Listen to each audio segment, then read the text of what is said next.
Welcome to the No Crew Podcast. I am one of your hosts. I'm Tyler. I'm Mike. The finals. It's over. 7 games. OKC, SGA, Finals MVP. First championship in franchise history. Yeah, the OKC franchise at least. Yeah, young franchise. Yeah. Are you surprised? No. It's tough. So obviously we're a day 48 hours away from it, basically. And all the coverage around the finals is hard because the last game was soiled by the Haliburton injury. Yeah. And it kind of is gonna get this lore of if Haliburton didn't get hurt kind of thing. We've seen that, throughout the league. Chris Paul, Bogut, like we've seen that throughout the league for years. How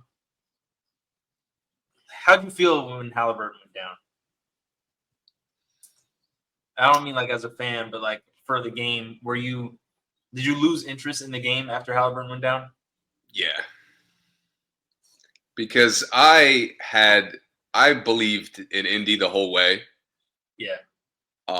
And I didn't lose faith after game 5. Like I knew they were going to tie it up. At that point I wasn't convinced they were winning 7, but I was sure they were going to win 6. Mm-hmm. Come home and you saw the signs that this was going to be a battle. Yeah. Obviously it's unfair to pick either way, but like clearly neither team was pulling away from the other. Yeah. And that's what killed me is Indy still hung on for a while, which that wasn't really surprising. Mm-hmm. But you just knew that it wasn't gonna they weren't gonna be able to come back. They weren't gonna be able to go on like this massive run. Yeah. And the energy wasn't the same. Yeah, the energy wasn't the same. And really, I'm not even sure if it was Haliburton himself, his play that made me feel like they weren't going to come back. But to your point, the energy, the team just did not look the same at all. Yeah. Even the unit that is usually pretty good without him in there didn't look the same at all. Yeah, and the calf strain into the Achilles injury is something we've seen also. Dude, they keep telling us there's no correlation. It's a lie. I mean, medically, it actually is a correlation because your calves are basically the shock absorbers for your Achilles. So when you don't have the shock absorber anymore, your Achilles takes all the weight of those push-offs, of those landings, and it's just not made to do that by itself. The calf is supposed to be there for that. That's why you can jump higher. I mean, that's why, you work your calves to jump higher in your landing. But they always give the lie that it can't get worse. Like, yeah, maybe the calf won't tear. Right. But obviously it could be much worse. Yeah. Yeah. It's almost like not having suspension on your car, or like not having your shock on your car. Like, to be fair, look, if this happened, if he strained his calf in game 1 to 3, yeah, I wouldn't be mad at him if he sat out. Sat out like game 2 or after that, I'm not healthy enough to I'm not 100%. I can make it worse. Yeah. But 2-3 games left after the run we just had, and I could push through it. Yeah. I honestly at this point, I think even Kawhi would have found a way to play at this point. Yeah. Yeah. In game 7, I don't see any player any all-star that would have said, I can't go. And he looked great in game 6. Yeah, he looked great in game 7. Yeah, the first couple minutes, I was like, oh, he's looking solid. Yeah. Yeah. So it is unfortunate he'll be out for the whole next year. And I think that's the thing that sucks the most about those, that he could have sat one game and he would have been playing in the first game next year. But don't sit that game, you risk the injury, and now you miss a whole season of basketball. So, and Durant did the same thing. He had 3 games he could have sat out, 3 more games because he'd already sat out a few. But Durant and AD did this. They pushed through a calf injury. AD re-injured the calf. I don't think he like tore any Achilles. Yeah. But KD literally tore his Achilles the same way. Exact same, yeah. So it was similar, like a basic like cut that he often makes, and it just goes. Yeah, and the thing about KD is he had sat a few games already. Right. So I think they were hoping that, okay, well, he sat some games, he should be fine. But, Haliburton really didn't miss any time to come right into playing again. So it's kind of tough talking about the last game because it kind of was, like you mentioned, the energy, and it was kind of over at some point, even though Pacers still had a little bit of fight in them. But let's backtrack a little bit because you asked me if I was surprised. Mm-hmm. Game 1 was a fucking surprise. I'll tell you now. Yeah, the game winner. Game 1 was, again, everybody thought like if OKC takes control, OKC is going to be able to keep it. Yeah. And first game, Indiana said, nope, you're going to be stressing the whole time. You're not going to know what's going to happen. We're going to be fighting tooth and nail. Yeah. Yeah. And this entire series to me was like Indy's best and OKC's best were clashing the whole time. Mm-hmm. And it was such a like fine difference. There were such like little subtle things that kind of gave each team an advantage. Mm-hmm. I thought this was one of the better finals. This was one of the more even matchups in the finals I could remember, to be honest. Yeah, it's definitely one of the most competitive. And it's funny because neither of these teams, it's weird because watching the games, even though you could see they're really competitive and they were pretty evenly matched, neither of these teams looks like the best team in the league. Like, to me, not in the finals. Up until the finals, you got to see it more. Like, Indiana had some moments where, like, man, this team is ridiculous. But in the finals, maybe because they were so competitive, you could see the flaws in both teams. When both of these teams shot bad, they looked really, really bad. When they couldn't find their spots, when the stars couldn't find their spots, they looked really, really bad. Both teams had really bad turnover games, especially from their stars. Yeah. And the passing, at least on the OKC side, the passing wasn't what it was, at least in the Minnesota series, where it looked like they moved the ball a lot better. In the finals, they kind of tightened up on that a little bit in their worst moments. To me, they almost validated each other's runs. Mm-hmm. Where I thought, like, clearly Indy was the best team out of their conference, and clearly OKC was the best. And that's what really impressed me was how they were, like, game to game, they were both adjusting to each other. They were both taking things away. They were reacting to some of the strength the other team was doing. Mm-hmm. I mean, you really, like, I think we talked about this before this series, but, like, OKC's defense was going to obviously show out. It did. It pretty much decided the series overall. Mm-hmm. But Indy's chemistry, like, never always kept them in the series, always gave them a chance. It did. That, to me, that's what validated both of these teams. And to be honest, like, if Haliburton doesn't go down, I'm confidently talking about them next year. Mm-hmm.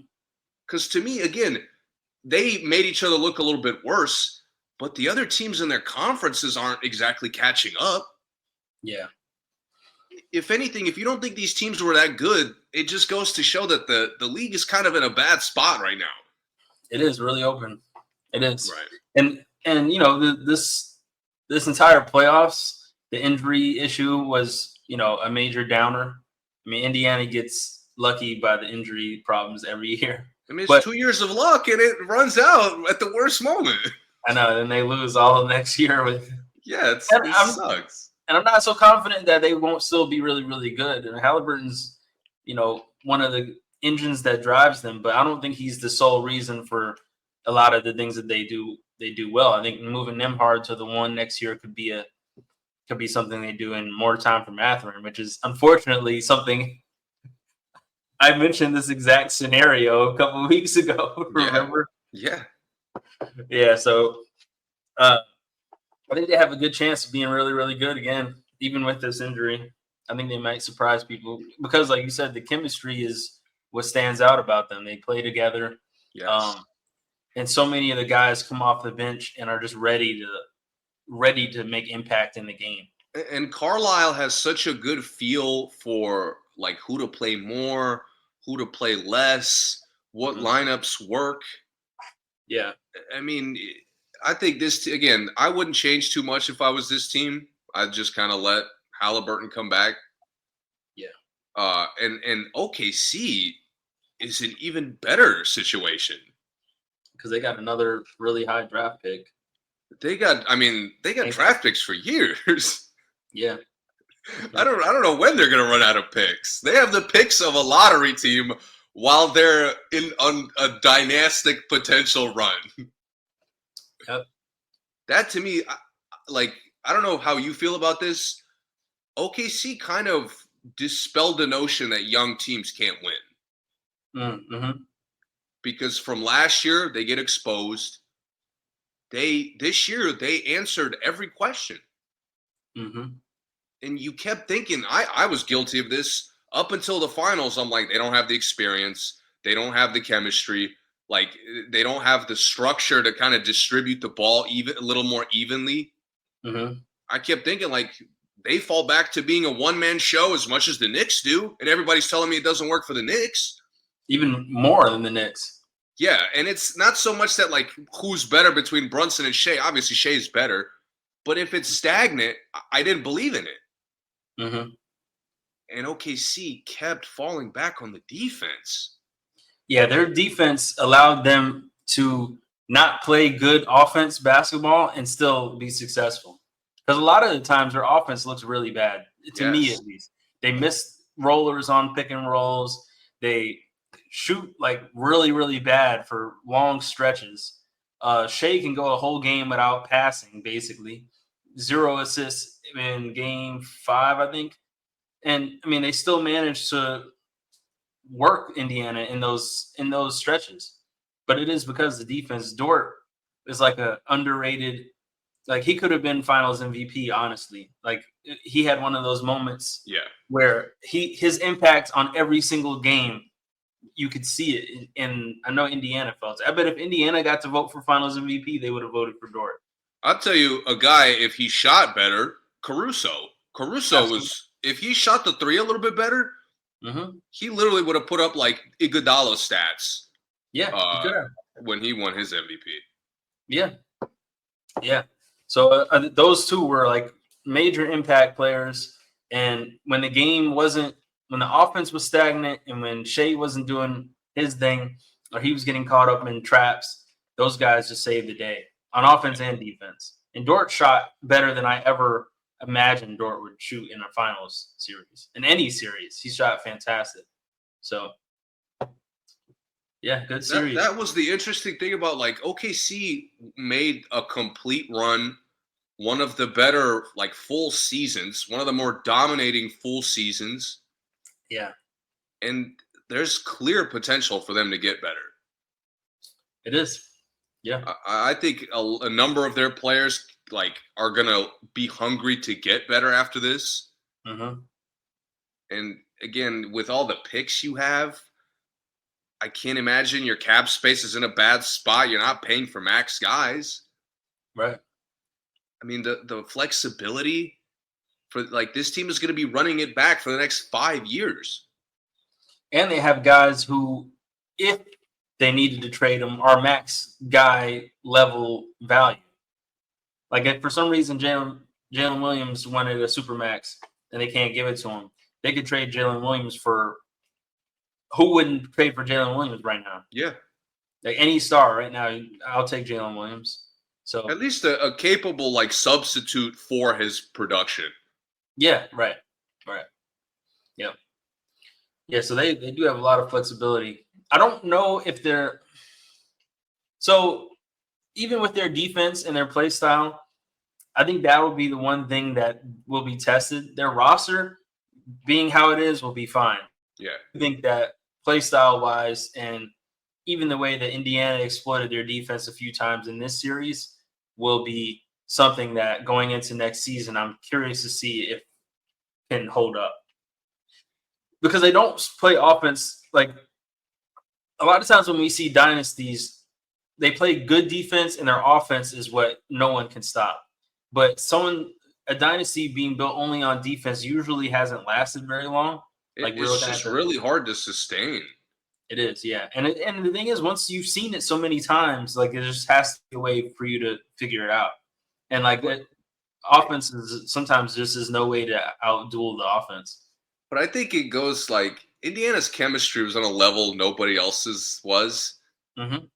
And that kind of clashed to me again. It kind of validated both of these teams. It validated OKC's defense more than I thought. Mm-hmm. Because while Indy was like showing that there are some cracks, OKC would respond every time. OKC would adjust to close off the cracks, to maybe hide them a little bit better. Yeah, game to game, you're saying? Yeah, and it's like Indy, as good as they are, was like struggling to overcome their defense. Mm-hmm. In the West, I mean, again, Golden State is the only genuine worry, but there's so many roster questions. Nobody else offensively I could see challenging them for 7 games. Well, yeah, I guess so. There was times where Indiana had Mathurin been who the player they're hoping he eventually was. I think they would have had more opportunities with more one-on-one threats. They just don't have a whole lot of one-on-one threats on Indiana. Just one, really. And it's Siakam. But everybody attacks. Yeah, everyone does attack. Yeah, but they don't have anyone who really hits a whole lot of tough shots. But that's, again, the West. That's the problem in the West. A lot of teams have tough shot takers, and then else. when they don't go, there's no offense to fall back on. Right.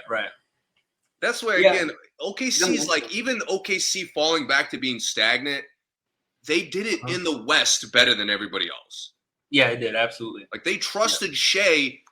After a loss, they trusted Shea. After a bad game, they trusted Shea. After a lot of turnovers, they trusted Shea. Like, we didn't see that from Minnesota. The only other team we saw that was Dallas last year. Yeah. And they made it to the finals. So Dallas is obviously completely different. And if Dallas gets healthy, they'll be an exciting team, but they'll be an incoming challenger. But do you think the Lakers could get to that point?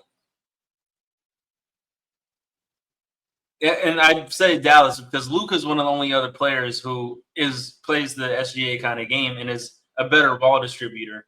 But he's one of those guys who can go 1-on-5 for a quarter. Don't get me wrong. From a hater's perspective, I wanted to see OKC play Golden State and the Lakers this year. Yeah. Like, I still am not convinced that they would have handled those two teams as easily as they handled everybody else in the West. Yeah. But it's I'm obviously hating it being a hindsight Henry at that point. Yeah, I mean, you have that, and then you have, I wish Indiana played one healthy team the whole playoffs. Right. Cleveland remains at full strength, and we're talking about a 7-game series for sure. Right, exactly, yeah. If Cleveland was in full strength for the first 2 games, it might only been a 5-game for Cleveland, for all we know. And that's, again, OKC was the one team that choked the game, didn't get rattled like every team in the East did. And they played the Bucks first round too, right? With Dame. Yeah. Dame got hurt. Yeah. So yeah, it's tough. Health should be a main factor next year going into the second half of the season for most of these teams. I will say a lot of people are like talking about J-Dub as whether they move him, whether he gets better. Yeah. Chet really impressed me in these finals. He played good. Like, he was the guy who kind of really stepped up individually for their defense to work a little bit better. Yeah. I thought the game 4 was kind of the real close game, and OKC took control at the end. I thought it was almost an establishing dynasty moment that Chet was at the end just clamping everybody who was trying to go at him. Yep. And they tried with Nebhard, Tyrese tried, Naismith tried, and it was all stops. And that was the game too. Chet was really aggressive and drew a lot of fouls. In I think that second quarter, he randomly took over for a good stretch. He he impressed me this series and still showed probably the most room for growth at the same time. Like, he's one of the ones that everyone is very obvious. You're just scratching the surface of him. Because had he shot better, the series might have only been a 5-game series, honestly. Yeah. And he gets the shots. He just doesn't knock them down. And going into next season, maybe next 2 years, he's probably someone who's going to be one of the better 3-point shooters on the team. Because you see it. And just to me, there's such a fun potential there with him and J-Dub either going 2A, 2B, or maybe even J-Dub takes more of a third seed role. Because he can get shots a lot easier. Chet's a guy, when they feed him, their shot selection is a little more versatile. Yeah. So I think the balance, that's where I think Dagnall can really start cooking next year. He can just have fun, mess with the lineups a little more, mess with how they get shots. Yeah, maybe. I'm excited. It probably will still just fall down to Shea taking 30 shots a game. That's easy. Yeah, because Shea is good enough, so it's you're always going to fall back on it. Yeah. But again, this season, the only thing we were impressed by this season was their defense. Yeah, absolutely. And I think next year we're going to get a little more. It's just hard to imagine they play such elite defense all season. Their offense is going to have to get a little more comfortable. It is, yeah. They're going to have to. They can't be last in passes again next year and try to be like this, especially after everyone's seen this at this point. We can work our way up to being average in passes. Yeah. They probably need to get a point guard off the bench at some point.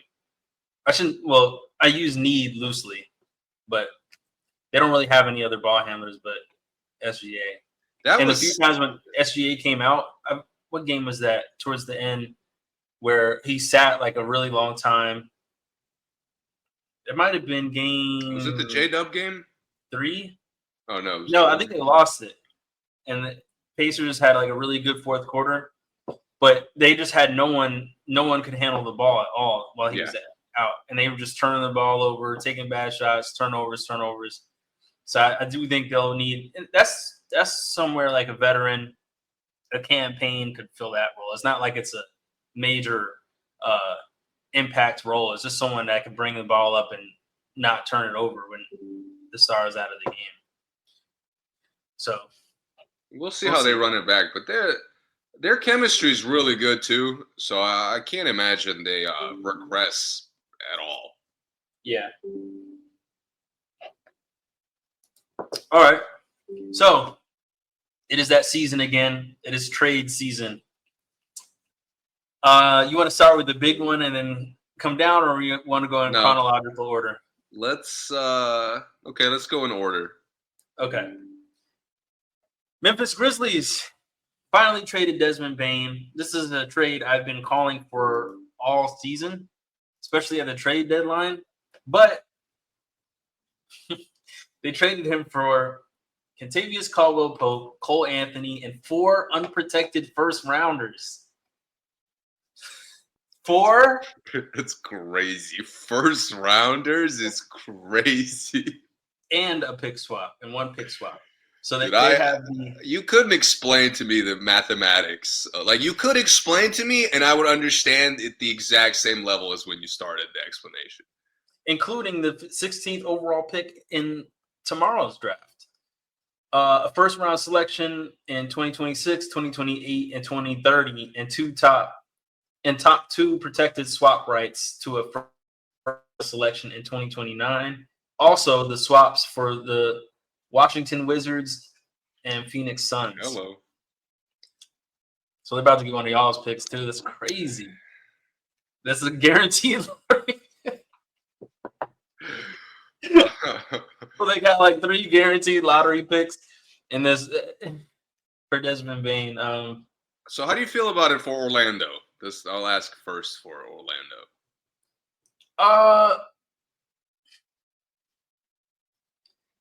It's a slight upgrade for Orlando. And by a slight upgrade, I don't mean player to player, because Desmond Bane is clearly a much more prolific scorer than both those players. But for fit-wise, I don't really see him as the fit that they that I was picturing them looking for. So I don't know if he's like, if they're going to use him like KCP, he's only a slight upgrade. But if they're going to let him play his Memphis game, it's a big upgrade. I just don't really know. I don't really know how that fits into how they play. But I do think they needed to switch up how they play. So see, I love the idea that he's bringing his Memphis game because he has maybe not for the best, but he has a lot of experience being the point guard. He does, yeah, and being a ball handler, yes. A primary ball handler. And at this point, getting a player that just has the experience, even if it's hit or miss, I guess I'll say him being a point guard. Yeah. Because he is a good scorer. Yeah. He rivals Banchero now as he'll probably lead them in scoring a good amount. Right. Yep. If he plays that game, yes. It's just the problem is like the ways they've gotten stagnant in the playoffs. Yes. That's not what he fixes. Exactly. That's my. He'll just continue to take tough shots like the rest of the team. Mm-hmm. And you just kind of upgraded your talent. You're not really addressing your play style. Right. And he's not really a mismatch guy. He doesn't create any mismatch for you. He's obviously stronger than everybody, but he's not like someone who's you got to switch off of if you can't guard him. He's not really he doesn't really take up like his own like comparing him to like a Middleton who can hold just that little spot on the wing. And Middleton can score there with just 2 dribbles. That's not really a Bane kind of thing. Bane might need to get into the paint. He needs a lot more space on the court. And when you got a lot of other guys who really don't create that much space, like a Banchero and Franz, because they're not really shooters, it doesn't really like Bane just taking a tough shot, like you said, doesn't help you that much. It'll be interesting to see during over the season what they look like when he's playing great. Mm-hmm. That's really obviously the chemistry is they're gonna have to build that, but is it just when Banchero plays great, a lot of times the team sucks? I think it's going to be the same as that. See, that's the thing. It's like I don't really want when Desmond Bane is playing great, the team just fucking watches him do that shit. Yeah, it's like we lost by 16, but Bane had 35. That's where I guess this year we'll really kind of see their chemistry, how much it develops, and the coach will be under a little bit of fire if they don't get significantly better. Mm-hmm. But to me, I'm just worried when they go into the playoffs, they're going to fall back on the talent. And then a team like Indiana, who's been playing together for years, is just going to dismantle them. Yeah, especially also because their other 2 scorers are pretty inconsistent scorers. Like Bane can always get buckets, but Franz is super inconsistent. So it'll be moments where Franz just doesn't have it. He comes out the game, and then Bane kind of has to force some stuff that he probably shouldn't need to force. And I am worried about that a little bit. That's why I say upgrade-wise, on paper, it's huge. But for their play style, if they can find like a 3-man playmaker balance, there is something scary there. Yeah, they should have a full season of Suggs. And if their health gets right, now they got good subs, good rotation guys. Yeah, I like the guys. I like a lot of their front court guys. Yeah, I'm excited to see what they look like. I will say it is a huge upgrade for their second unit because although Bane he's going to start, but he can be one of those guys where the rest of the starter is out and you have Bane and I forgot who they bring off the bench there now, but you have Bane and some of those other guys, Mo Wagner and Anthony Black. Is that Anthony Black is a good one? Yeah, he can come in with those guys and be the primary scorer, primary option for that second unit, and that I like how that sounds. I think that's something that could really, really work for them. That is a huge upgrade for them. Even though Cole Anthony did it, he wasn't really consistent either. I do think Bane is a consistent 20-point a game guy with a second unit if you need him to be. Yeah. So, it's still the price, man. I wouldn't trade 4 unprotected first rounders alone for him. Yeah. As somebody, it's weird because I've been high on Bane. I think he is good, but it's this is like, I don't think he's this good. Right. Yeah, and I mean, all season I've been saying And the market on him was like every opinion I didn't have. Like, yeah, and I was thinking that Memphis would trade a package with Bane like for something else, like bigger, that they would go bigger for Bane, not. I mean, I guess the picks is big, but I thought they would go like a Bane and Aldama for KD. Like that's the kind of package I was thinking. Not let's downgrade Bane and just load up on picks. The fact that they're loading up on picks makes me think that like they're going to be active over the next few years. Well, the one other problem is they have a lot of upcoming free agents that they have to take care of. I was looking at the free agent list, which I should pull up because we might get into that a little bit. But then they probably traded Bane to clear up some money. Yeah, because Santi Aldama. Let's be serious. The only way they're keeping guys is overpaying them. Yeah. Did you see what Bane said when he got to Orlando? Nah, what'd he say? Dude, he said it's a breath of fresh air. The facility here has windows. In Memphis, we call it the dungeon. That's crazy. The dungeon. No! That's so bad. Yeah, that'd be sick. I gotta find the free agent list, but I know Aldama's a free agent, and I think they have one other big free agent coming up that they have to take care of. So yeah, it might have been like either we can't pay 3 players or we just lose Bane. And I do think the way they play, by the way, is such a fucking bad spot for KCP. Think so? KCP without structure is gonna just like, yeah, he's solid enough to contribute. Yeah. But you lose any chance of him being a consistent player. Yeah. And it's cool with a guy like Bane who could cook. Mm-hmm. KCP can't cook. Right. So, structure for him, yeah, he's gonna give you some 3-point games, but he's also gonna fucking be out there doing stupid shit. Well, what do you think about Cole Anthony on Memphis? I mean, that's exciting. Mm-hmm. He was getting comfortable in Orlando, so I'm curious if he just continues that trend. But he's got to stay healthy for a while. Yeah, he does. And I feel like Orlando had bad luck with health, and he goes to another spot that had bad luck with health. Yeah. Yeah. Wendell Carter Jr., that's what I was trying to think of. He'd be another off the bench kind of good second unit guy. I thought Wagner was a huge loss for them. What do you mean? Mo Wagner, like not having him in the rotation in the playoffs. Oh yeah, it was absolutely. He's like a unofficial 6th man, kind of like what McConnell is for the Pacers, where it's just the bench is not the same when he doesn't play. Yeah, yeah, and he's such a versatile. Forward. Yeah. And he shoots well. He attacks well. Takes charges, gets hype. Yeah, yep. He's kind of their enforcer, their bench enforcer. Again, if Bane clicks well and then the health gets right, I'm excited for this team. I really am. I agree. All right, second, the big one. The moment we've all been waiting for, the moment we wait for every single summer, actually. Kevin Durant has been traded to the Houston Rockets in exchange for Jalen Green, Dylan Brooks, the number 10 pick this year, and 5 second-round picks. 5 second-round picks.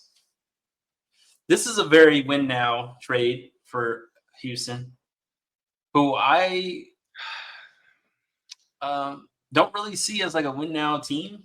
I mean, not to me, but what do you think? What do you think before I go into it? Well, they're definitely win now because with like the 2 seasons they just had, yeah, like they should be, especially with the run OKC just made, they should be looking at themselves now. It's our turn. Okay. Problem for me, like you say, win now. Did Phoenix not do that? What do you mean? Did Phoenix not get KD as a win now move? Yeah, the last 3 teams did. Phoenix went to the finals and said we gotta upgrade to win now. Yeah. At what point? At what point are we gonna acknowledge that like KD doesn't have this magical impact on winning? I don't know why they're not acknowledging it already. Bro, I can't believe like so. There was a few people who told me like Houston was a potential destination. Yeah. And I honestly thought like, no way. Yeah. What? Like, did you not just see what happened? Yeah. Bro, like you literally, if you're not upgrading your leadership, you don't need to upgrade. This is a major downgrade of leadership. Like, yes, you got like scoring, you got better. You couldn't fucking get a bucket in the playoffs. This obviously addresses that. Mm-hmm.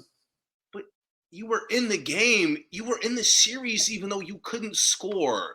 You gave up the reason you were in the series. Yeah. You gave up your athleticism. You gave up your young core that was hungry. Now you're going to have a guy who, let's be honest, at the first sign of trouble, he was going to want a new coach. Yeah. If I'm a coach, I'm definitely going out to drink and not in happiness getting Durant. I'm going out because now my job security is out the window. Bro, if I'm Udoka, New York, actually, let me talk to you guys. Hold on. Yeah. Because this is like, it doesn't make sense for what we just saw from Houston for them to like make a panic upgrade. Like, this is a panic upgrade. It is. And, you know, obviously, I don't believe it to be an upgrade, but talent-wise, it is. Yeah. But it's such a, like, there's no, like, our problems couldn't have been fixed. Who was saying that? I don't know. Like, bro, Jalen Green had one good game in a 7-game series, and nobody was saying, like, he's done. Right. Like, nobody was giving up on him, saying Goon is kind of small, not that athletic. Nobody's saying, like, oh, he's not good enough to win. Right. This team, they showed, like, the last 2 years, this is why I believe them to be win now.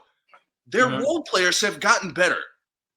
2 years in a row, everybody who cracks this team's rotation gets better. Like, that to me, if that doesn't scream we're trying to contend, I don't know what does. Yeah. And you fuck all that up to bring in KD, who just imploded on the Suns. Yeah. Who ruined their organization for years. Yeah. And Brooklyn's. Brooklyn's still trying to recover. Bro, I told you, as soon as this whole trade discussion was going on, which was, by the way, forced by him. Yeah. I'm like, dude, we have to ruin a third franchise? Yeah. Like, we ruined, again, Brooklyn, maybe you get a pass. Phoenix was directly your fault. Yeah. You cannot, like, no honest person can tell me it wasn't KD's fault. I really liked Phoenix before KD got there. I love them. Ayton, like, I even liked Ayton on that team. Like, that starting 5 was one of the best starting 5s in the league. Bro, he couldn't, like, it's mind-blowing to me that Houston would put all their eggs in this basket. The Phoenix was struggling to pay Royce O'Neal this summer. Like, that's what KD and Beal did to them together. And KD obviously was a big reason Beal got there. And then he, ditches that. I just like, again, you have limited offensive players who are going to need guidance, who are going to need structure, who are going to need a leader to, like, play selfless. And that is the literal fucking opposite of how KD plays. Yeah. Only reason I don't see them as win now is because, like, to me, you at least got to get, like, they got into a competitive. Yeah. You have to have a competitive second round before I say you're win now. Competitive first round. Nah, you're not there yet. I'm with you. That's fair. Against a Warriors team that's like broken down. They're old. Like, all the advantages they should have had, they didn't have. Like, Warriors are old. We're young and athletic. We still couldn't take advantage of it. We're bigger. We couldn't take advantage of it. So that's where I would think they would more have a Thunder kind of off season, like a Hartenstein, Caruso pickups. That's what I was looking for. But trading two guys who are two starters for, like, they're basically trading maybe 40 points, 30 points, 36 points between. Like, let's say Brooks averages 16, Jalen Green probably averages 18, something like that, for a 25-point scorer who is, 10 years older than both those guys, at least. How many games Dylan Brooks and Jalen Green missed last year? Probably more than Durant played last year. I'll tell you, like, not as many honestly, as Durant played. You give up two starters for a guy who resets your chemistry. Okay, he's really talented. Yeah. Okay. He's playing 50 games. That's a fucking gamble. That's not a likelihood outcome. That's a fucking gamble. What position is Durant playing? Great question. Great question with all the fucking hybrid forwards you got. What the fuck are you gonna do with that? And who would you have said were the two best shooters on Houston? Well, the more consistent was Dylan Brooks and like Jabari. Yeah, and Jabari, comes off the bench. But I mean, Jalen Green has the rookie record for Houston in threes, and he's got two best shooters, and you get one good shooter. Again, KD misses time. Now your trade looks fucking trash. Yeah, and your chemistry is a problem. You know who wasn't making it worse? Jalen Green. You know who came here and cleaned up his fucking attitude? Dylan Brooks. Yeah. I mean, it's the most serious I've ever seen Dylan Brooks look. No, even the fucking antics were like basketball focused. Yeah. Which is all I was asking for. Yeah. Like, we talk about this all the time. All these teams missing a fucking point guard. Like, with the point guard struggles you just had in the playoffs, you think KD's mitigating that? Of course not. Fuck no. Van Fleet and him are a disgusting duo to imagine. I agree. Jabari Smith getting good shots, that's fucking dead. Yeah. I mean, you fucked up all the role player upside. I don't know what the fuck Sengun is going to do because he's going to be struggling being the number 2, number 1. I don't fucking know. Yeah. Again, if KD misses half the season, Sengun has to be what he just was, but then when KD comes back, he has to be a completely different, like, auxiliary player. None of that shit makes sense. And again, the team's not good meanwhile, enough for it's going to be Udoka's fault. The team's not good enough for KD to be the auxiliary scorer like he was on Golden State, which is where he plays his best game. When he has the attacking ball handler, attacking 2, and KD can just catch and shoot. Like, that's what he does really, really, really well on his championship level teams. He did it on OKC, he did it on Golden State. This team is just not good enough for that. Like, you traded the one player who can really go get a bucket and really would be that other scorer to really open KD up to be an off-ball scorer. But KD almost has to be the star of this team, and he's just not there in his career anymore. Like they're going to be more dependent on him than Phoenix was to get good shots. Mm-hmm. And it's like, again, I like Udoka. I think that there's some upside to him figuring it out. Yeah. I think he has like a good enough like character to reach Durant. Mm-hmm. But again, Phoenix to me validated that KD is not serious about being coached. Mm-hmm. It validated to me that he's not serious about like fitting into a team. Right. You know, again, he's satisfied with his titles. He thinks like he just wants to hoop. He wants to hoop, but he wants to decide the coach. He wants to play whatever game he feels like playing, and the team got to figure it out around him. And Houston is too young to do that shit. Do you think him wanting to go to Houston is a good sign of him like wanting to like adjust to them? I mean, in theory, but he wanted to go to Brooklyn, didn't he? Yeah, but I don't know if he wanted all those other guys there. But That's the thing. I don't know. I don't know. I think the rest of the roster changes that have to be made when he goes to the teams is what turns him off. But like, dude, we traded 6 guys for you. Obviously, we're gonna have to change the roster. I mean, at least they extended Steven Adams. I don't know if him and Steven Adams. I mean, Steven Adams was really young when he was on OKC. I don't know if they have a relationship. I like that. Like Steven Adams on his own, I like just because he's a good fit. Yeah. But again, I just like part of why I've been excited for Houston is not like, yeah, Jalen Green's awesome, Sengun is awesome, but like the other draft picks, the other guys you signed, like they were figuring it out. Yeah. There was some like upside to them getting better if they become competent offensively. We just saw a team dominate defensively to win a championship. Yep. Like Houston had some potential to be like that. Yep. And you throw it away to play like every fucking boring team plays. Like, let's just try to outshoot the other team. Let's just like out-talent the other team. And then if that doesn't work out, it's the coach's fault. Didn't you at one point suggest them getting Jrue Holiday? Houston? Yeah. Yeah, I think so. I would have liked that better. I would have liked VanVleet for Jrue Holiday, just straight up better than this. Let's talk about the Suns real quick. So the Suns are going to move off of Bradley Beal. They're already in trade talks for Beal right now. Oh, okay. I didn't see that. Yeah, they announced that yesterday. They're working with Beal to figure out where he's going to go. How do you think they're going to be? I kind of like Booker and Green. Like something about it. I like it. I think they're going to be fun.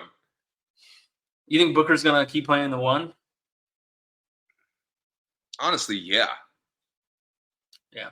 I'd go all out if I was Booker. Yeah. I mean, him and Green, I don't know what obviously Booker's more established. Yeah. And like Green is coming into like, this is Booker's team, Booker's franchise. Yeah. And I'm so happy that they picked. I mean, they had to pick Booker. It only makes sense. But like, finally, KD's out of there and it's back to Booker's team. There's no question about that. Yeah. I think there's a peak MVP candidacy for D-Book. Mm-hmm. Because with bad structure just last year, a lot of their role players played well. Mm-hmm. A lot of guys showed that, like, if we have some structure, if we have some leadership, we can play good basketball. Yeah. And I think we fuck off with the expectations. We fuck off with trying to fit, like, established superstar players. Uh-huh. Well, we have fun. Yeah. I think this team is going to be fun. And I don't really care how much games they win. But to me, Booker and Green should be averaging 50 as a duo. I agree. Like, that's the baseline production. I agree. I think this was a really good depth move for them. And then with the picks. Yeah, getting picks, getting young, like keep staying young. So you have the flexibility. Like, teams are showing us how to fucking rebuild. With the picks, they can drop some of the guys that they have that they just like, okay, you don't play Okogie, let them go now. Just use the draft. Like, at this point, we don't have to keep a couple guys. If Cam Whitmore can't get in next year, please free him, please. Yeah. I mean, he's going to have to play next year because they don't have any other guards. They're out of guards. I'm excited for Phoenix. I'm curious to see what the Beal market is at this point. And they said that they might have to just buy him out, which would suck. Which would really, really suck because then, they get nothing for it. Wizards trash as fuck for giving him a no trade clause. Yeah, that was really bad. It was insane at the time. I still can't get over that shit. And what did y'all get from the Suns? I don't know. I'm not sure. Can't even remember. Last year, what was it? Bradley Beal to the Suns for... It's going to piss me off. I don't even want to know. Oh, yeah. CP and Landry Shamet. That's right. I can't believe I forgot. It was, and then the three-way was CP for Poole. So, wow. Chris Paul and Landry Shamet and a bunch of second-round picks. That's so embarrassing. After giving the max no trade clause deal to the guy. And neither of those guys are there the next year, but at least you got Poole out of it. So really, it was Poole and a bunch of picks because you traded CP for Poole. Bradley Beal for Poole. It's rough for Phoenix that they got to buy him out, though. Yeah, that's a hit. That's a hit on the wallet for sure. Yeah, they said apparently because they can't find a team that Beal wants to go to that also wants him back. So, but then, losing. I mean, they have to pay him, but they'll have more space to get another contract. Beal really played his stock into oblivion. Yeah. I've never Phoenix collapsed as a team, but he still found a way to stand out as selfish. I take that back because Nurkic did too, so it wasn't the only one. Honestly, I think this contract made him more selfish. Because had he not had the no trade clause, I don't think people would feel like he was selfish. The one reason they thought he was selfish because they knew that he was going to hold on to that. There was no way you were going to get rid of him, and he's still going to. He was going to be in control, and he was just going to only look out for himself. And the good news is when they buy him out, the next team that gives him a contract is not giving him a no trade clause. The next contract is not having a no trade clause. He embarrassed himself with the I shouldn't be coming off the bench or whatever. Yeah. That was so embarrassing. It was. Shout out to Budenholzer, man. He got a raw deal there. Major raw deal. All of them did. Monty was due, but he still got a raw deal. And then Vogel and Budenholzer. Yeah. Just completely scapegoated. I wonder if anyone's had more coaches on less teams than KD. KD's been on 5 teams. He's had thing I'm excited about a lot of other teams because it's going to be tough to watch Houston games this year. Yeah, they're going to have some really good games, and then they're going to have some really whack ones. But for me, it's of course they're going to have good games, but I don't believe in their progression. Yeah, me either. That's what dies with KD. You could hype up his scoring ability and convince a lot of people that they could be really good. Yeah. But the defense we just saw from OKC, they're not beating that. No. If Golden State gets a fucking center, they're not beating that. The Houston's just not going to be able to score well enough. It's just obviously Durant problem just looks different. Right. Yep, same problem, just looks different. Okay, last trade, the most recent trade, Celtics trade Jrue Holiday to the Blazers for Simons. This was an eyebrow raiser. 2 second-round picks. I'll be honest, I did not see that. I don't know anybody who saw this coming. Yeah, I knew Jrue Holiday was going to get traded, but I just don't understand where Portland is in on this, and especially since they just had Jrue Holiday and traded him to Boston. Portland is so you can't trust watching Portland to try to assess how they're gonna move as an organization. Yeah, because you watch Simons the last couple of years, and you think they believe in him, they want to build around him, and they trade him for a culture improving role player. Yeah. Am I confused? Did you believe in Avdia more than I thought?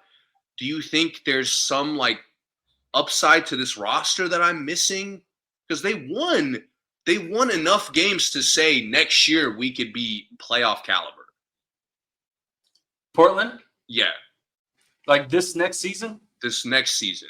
How many games? They won 30 games. Yeah. You could make a move, make 2 moves, you could get that at 40, 45. Yeah. But it's, again, I thought Simons was the guy they believed in. He was averaging 19 and 5. He led the team in scoring. Again, it's bizarre to me that they wanted to move him. That's the surprise to me. Yeah. Like, hey, Jrue getting moved, of course. But for the guy Portland seemed to want to build around. And trading him for someone who, like, I could have, like I mentioned earlier in the season, I thought Simons should go to Orlando. Had that Orlando package been what Portland got, I could have understood. Oh, you get another young point guard, kind of plays a similar game, he's just smaller, and you get a better shooter. But going and getting a 35-year-old who is going to make $30 million a year and has a $37 million player option after that, he's going to be 38 with a $37 million player option. Like, what are you doing? That's what I don't like. What is the idea of bringing Jrue in? And he averaged 11 points a game. Like, what are we? I know he can average more. I know he's a role player on Boston's team, but I don't think he has many other gears to his game. He's going to come be a role player for 11 points on Portland. That's what I'm like. Did you see something from other guys that made you think like we could get better? Are you trying to keep tanking somehow? Because again, Jrue's going to help you win games. Yeah, but not that much. Yeah, like why? You're trying to develop whatever like players you want to keep. You're trying to establish some kind of play style. This is like the opposite of that. I knew that they were going to pick Scoot over Simons, and I guess Jrue and Scoot kind of I could see that working, but I don't really see it working on like a high level. Like I don't see it making you win 10 more games, especially because Jrue just doesn't have the capability to score like Simons does. And he doesn't have the energy. You have Simons probably has 8 or 9, maybe 10 more years left in this league. He's only 26. Simons like established himself as clutch the last couple of years. It's really strange to me. With Boston, if Tatum was healthy, this would also be bizarre. Yeah. But the fact that he's missing the year, like I get it. Simons is going to come in and be their second leading scorer. Yeah. Without Tatum, it completely makes sense. With Tatum, that's going to be weird. But we'll get to that. Whenever he gets healthy. He's expiring, so they probably won't bring him back. Yeah, that makes sense. And they won't be able to afford him again. Maybe if he plays, the price will probably be too high. Yeah, because he'll be. He got the same $100 million contract that Brunson got, and that free agency that Brunson got from the Knicks. So if he's gonna play this year, I don't really see how they would extend him. It's starting to piss me off because, we've been podcasting for a long time. And there's teams that in our podcast lifetime, we haven't been able to understand their decision-making. And Portland is number one? And Portland is, I don't know if they're number one. They're up there. They could be number one. They're probably, from start of podcast to now, the most definitive, like, what? Yeah. It's like every other year, we're like, oh, we thought you were doing this, but then you plot twist to that, which quickly turns out to have no direction anyway. And, I joked with you this morning saying I don't know why teams like the Celtics get whatever they want. I always feel like Portland doesn't get what they wanted in every trade that they make. I'm like, well, is that really what you wanted? Like, just wait and make the trade you want to make. Like, even with the Gary Trent, like, they had guys that they've given up on or traded away, and, like, they always get, like, the worst version of what I feel like they could have gotten for that. Like, can't think of, like, a whole lot of examples, but there's been times where they were looking for a big man, they trade it, and then they get, like they traded Nurkic for Ayton. Is that really the best? Is that really the move you wanted to make? Is that the big man you wanted? I'll never forget, maybe a little bit of recency bias because he's kind of peaked now. But you remember what the fuck they did with Norman Powell? They traded for him, signed him to we want him, and then traded him half a fucking season later. That was the Gary Trent trade. Yeah. They traded Gary Trent for him and got Yeah, got and him then for a gave year up and on then him, even though they paid him like it's like, yeah, he was the sub, the fit we want. But then gave up on him half a year later for fucking, I don't even know what. Wasn't Justice Winslow in the package that they got for him? So I do remember him in Portland, Justice Winslow. Whew. Let me see. Hold on. I gotta look that up now. It would make sense why Portland getting him of all teams. The Portland trade. This trade is so disgusting. The LA Clippers acquire Portland Trailblazers veterans Norman Powell and Robert Covington in exchange for Eric Bledsoe, Justice Winslow, and Keon Johnson and a second-round pick. You cannot. Portland is fucking trash, dude. The Trailblazers need to be. They need a new fucking owner. They need new GM, new something. Covington was good back then too. 2022. Yeah, he didn't work out on the Clippers, but it's fine. Powell did. Yeah. Justice Winslow, Bledsoe, and Keon Johnson. 6, 7, 8 years. What are we doing? Yeah. Like, OKC has rebuilt. They've rebuilt a second time. Teams have went into purgatory. They've come out. Portland, what are you doing? Yeah. It's disgusting because, like, I talk about this with Atlanta a lot.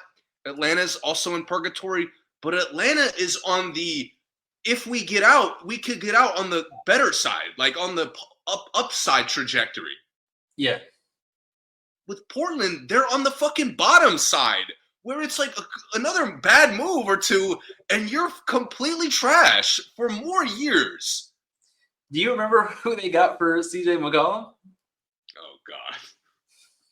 No. Portland sends CJ McCollum, Larry Nance Jr., and Tony Snell in exchange for Josh Hart, Nikhil Alexander-Walker, and Tomas Satoransky, and 2 future second-round picks and a protected first pick.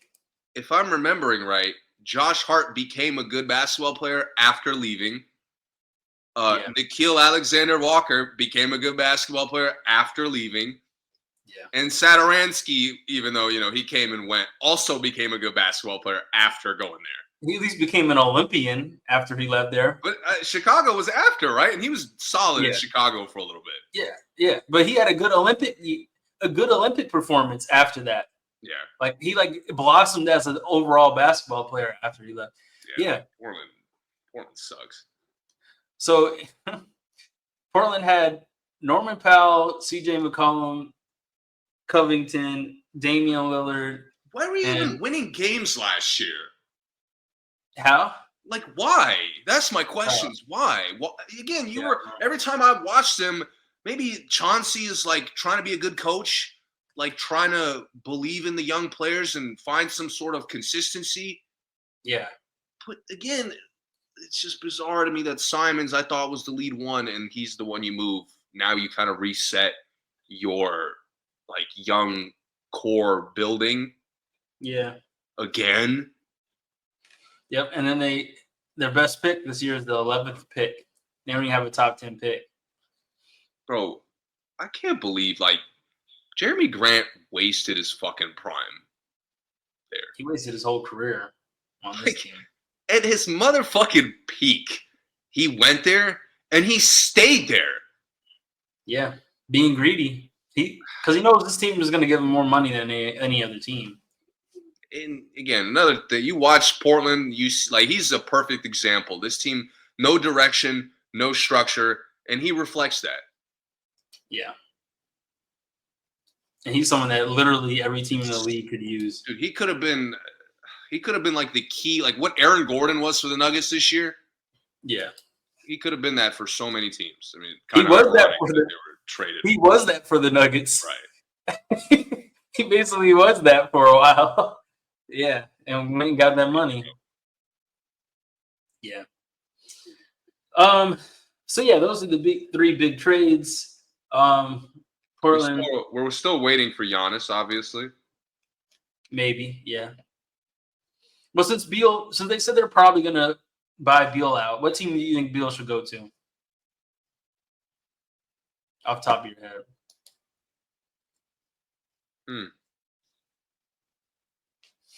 That's tough. It is tough. I don't really. I mean, it would probably be a weak look, but the Lakers are. I'm sure they can't pay him. Yeah, that would be super trash. But yeah. What about Atlanta? You mentioned Atlanta for a second. No, I don't. You don't like that? You don't like Trey and Beal? I need somebody to at least try to structure his game. He's not like the everybody just eats. Yeah. It's not a good look for him anymore. Even though he's the originator of that. Yeah. He's done with it. Everybody eats now. It's who are we talking about that? Oh, Bane. It's similar to Bane where it's like if you have problems, like Beal is just gonna, if you don't have the structure to fix it, Beal is just gonna add to it. Yeah. Like how Atlanta plays, he's just gonna jump right in, take the same. He's gonna look a lot like Bogdanovich does. Let's be serious. Don't disrespect. Really? Don't disrespect. What's Bill the can difference? Go get his shot though. Bill can go get a good shot. I guess that's yes. Bogdanovich just takes wherever he catches it, he's shooting it. Like at least Bill a pump fake. Slight upgrade, I guess, but I'm not enough for me to care. I like Atlanta. I like San Antonio. Maybe. But they have Vassell. Like they tried to trade Vassell and they couldn't get anything for him. I'm curious. I mean, I imagine Dallas. Well, I mean, we'll know the draft is tomorrow, right? Yeah. I mean, Dallas and Spurs either are about to trade that pick for something serious, or like are waiting to make that pick to see what they're gonna look like. Well, Dallas is keeping flag. Yeah, that's what I heard too. San Antonio said they don't want to trade it, but I'm sure there's something out there that could get them to trade it. Like I'm sure Giannis could get them to trade it. Oh yeah, and honestly, the more time goes, yeah, San Antonio is like the perfect fit for Giannis. If they could afford it, I don't know what the situation would look like. They can. What's a better fit? Is great. I think Giannis, by the way, automatically brings a lot of questions. Yeah. Because he's been on the Bucks the whole time, and like I don't think it's gonna be that easy to play around him. Yeah. But if like the Spurs make the most sense. I just don't know what position. Like it's hard for me to pick about Giannis because like I wish a team could say what position they were planning on using him for. Because I just don't know like where he would be. Like where would he be on the court on San Antonio? In the paint? Giannis is weird. Like he's really a positionless big. Yeah. But it's like that's not a good thing, if that makes sense. Right. Like, but Wemby is the positionless big in a good way, and Giannis is the positionless big in a bad way. Yeah. So it's kind of that's why it would be. I do think they could make it work, and it probably would be pretty cool. But I don't know. It's just hard for me to see sometimes. Giannis, I think is going to be hard to imagine on another team in general. I think the only team that I can imagine him very easily on is the Warriors, and I just don't think they have enough to trade for him. But like him, Draymond, Steph, and Jimmy, if they traded everybody else on the team for him, like I could easily see, Giannis is in the paint, he's picking rolls, he's cutting, he's catching Draymond lobs. If Draymond, Kurt, if Steph, and Giannis are there, yeah, I'm picking them out the West automatically. Until Curry's, either fucking injury happens or what, I'm picking them the whole way. Yeah, well, I could easily see that fit. Like it would be an easy fit to me. Mm-hmm. I could see him fitting on the Timberwolves if they traded Randall for him. I think the Warriors, actually, now that I think about it, are the one team that could utilize all of his versatility. Yeah. Because I think it's like a lot of times for the Bucks, it's like he could do all this shit, but there's no like specific focus. Exactly. Warriors are the only team that don't need to focus it. They need it all. Bring it all. Right. That'll look great, I think. So no Beal spots? No. Nah. I think Beal could finish like what if Brooklyn is just like, hey, we're not gonna sell, we're gonna get some guys. And like I could see Beal like finishing off their starting five. I don't know. I mean, it would be what, D'Angelo, Beal, Cam Johnson. I don't know who plays the four for them. And Claxton. That's a solid starting five. I do think if he's looking at kind of just being a comfortable spot, Yeah. I wonder what his priority is coming out of it, like Phoenix. Yeah, that is the thing. What does he actually want? Because he could go to Brooklyn and be the man again, and that team would be pretty good. That's but the thing. Like, he's kind of been lying to us about. I don't know if he's been lying, but like it's kind of been like a lie that he's been like looking to like win. Yeah. Like if he's really trying to get his game back, go to Atlanta, bro. Go to Atlanta and turn up. Yeah. But I just don't believe in him as like a fit, like a final fitting piece. Mm-hmm. That's why I said the Lakers like maybe could convince me. But that's a big maybe. I got you. All right. You got any like? Are you in on the draft? Are you heavy on the draft this year? No, I haven't been following. I saw there was a guy that was like not working out with anybody. Yeah, Ace Bailey. Yeah, isn't he like from? Why is that? Apparently he just knows where he wants to play, I guess. His manager, his agent, I guess, told him it's just better just not to work out with anybody for whatever reason. But he's very highly desired. Everybody wants him. And he probably has overall the best upside in the draft from what I've seen. The little bit I've seen. I'm going to be learning about a lot of the guys after they get picked. So I'm going in blind. Yeah, I haven't been too deep on it either. I've been looking at some of the highlights and stuff, and some of the guys look pretty good. Dylan Harper, I think, is my favorite. You think Broom is going to sneak in first round, or you think he's a second round guy? I think he'll get late first round. Late first round, I think. Yeah. I think it's an underrated big man draft. The guards are the ones that are going high. But I think that the late big men are actually really good in this draft. The Broom, that kid from Stanford, Reynaud, the big man from Duke. I can't remember his name right now, but there's a lot of big guys coming in. Body. Yeah, it's like some 7-footers coming in that I think late first round, early second round that actually will end up getting more minutes than some of the lottery picks. I just think that they're probably more desirable, but people are going for the high upside, that 10 years from now will pay off. But I think the guys who will pay off right away will be some of the bigs in the late rounds, from what I've seen. Yeah. Yep. You got anything else today? Nah, I'm excited for the Maryland guy, Queen, Derek Queen. Yeah.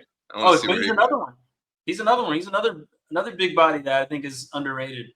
But I think a lot of teams are looking at him as like an upside guy because he's very talented scorer. If he gets a little more athletic, I think he could be very good. Yeah, he's kind of a good versatile four. Mm-hmm. Yeah. Yep, I'm excited for him too. Let's see. I want to talk about free agents now. No, we'll wait. We'll wait till free agency. I think it's July 6th. July 6th is free agency this year. Yeah, we'll wait for that. But next time we'll be back, we'll cover the draft, obviously. Yes. Yeah. Get into the WNBA a little bit. They've been their season's starting to get a little deeper in. Yeah, they've been hooping. They have been hooping. A lot of competitive games. A lot of weird records. Like a lot of the really good teams are low in the standings right now. luckily in the WNBA, basically everybody makes the playoffs. So I mean, like only 3 teams don't make it. So I was a little disappointed that Liberty and the Lynx came out like dominating high. yeah, yep. And the Lynx had injuries and are still killing people. Yeah. Yeah. I was actually when the Fever when Clark came back and they got that big win. Yeah. Was that ended Liberty's? They were undefeated at that point. Yeah, I think so. And then I think they lost one more game after that. Yeah, that was a big. I was like, yo, Liberty needed to lose. Yeah, that was huge. I don't know if they were expecting Caitlin to come back like that. She came back on fire. She's been really bad ever since that game now. They've been weird. They're figuring it out. Very different team. It's been awkward. She's made 1 3 in 3 games since that game, which is crazy. Yeah, we don't always have to be way behind the line, right? Like, right? Or we can take 1 catch and shoot one, can't we? Like, what do we have to... I'm a little nervous. The logo commercials are starting to get to our head. Yeah, she got to chill. All right. Well, see you guys next time. Thank you for listening. Catch you guys later.